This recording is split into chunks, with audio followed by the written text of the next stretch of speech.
சமீபத்தில் நம்முடைய திருச்சபையில் இருக்கிற ஒரு பிரதருக்கு வந்து வீடு வந்து டெடிகேட் பண்ண போகிறோம். அந்த டெடிகேட் பண்ணும்போது அவர் சொல்லும்போது ரொம்ப அழகாக சொன்னார். அவரோட பைக்கில் வந்துட்டு இருக்கும்போது அவர் ஒரு வீட்டை காமிச்சு சொன்னார், பாஸ்டர் இந்த வீட்டில் தான் என் கல்யாணம் நடந்துச்சு அப்படின்னாரு. ஒரு ரொம்ப சின்ன குட்டி வீடை பார்த்தோம். பரவாயில்லையே பிரதர் அப்படின்னு சொன்னேன். இல்லை பாஸ்டர், இந்த ஹவுஸ் ஓனர் தான் பாஸ்டர், இன்னைக்கு நான் வீடு கட்டுறதுக்கு இந்த ஹவுஸ் ஓனர் தான் பாஸ்டர் காரணம் அப்படின்னாரு. எனக்கு ஒன்றுமே புரியல, என்ன அப்படின்னு கேட்டேன். இல்லை எங்கள் அப்பா ரொம்ப சிக்காயிட்டாரு. எங்கள் அப்பா சிக்காயி படுத்த படுக்கையில் கிடக்கும்போது இந்த ஹவுஸ் ஓனர் வந்து கண்டிப்பாக வீடை மாற்றி ஆகணும்ட்டாரு.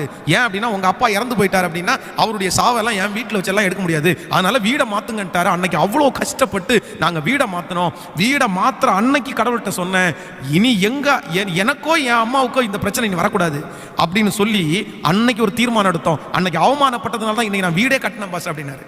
சில நேரத்தில் சிலருக்கு முன்னாடி உங்களை அவமானப்படுத்துறாங்களா, அந்த அவமானம் தான் உங்களை சிகரத்தில் கொண்டு வைக்கிறதுக்கு பயன்படுன்றதை மறந்துடாதீங்க. அதுக்காக பயப்பட வேணாம். ஐயோ வெட்கப்பட்டோமே, இது வரைக்கும் நம்ம மான மரியாதை எல்லாம் இன்னைக்கு போய்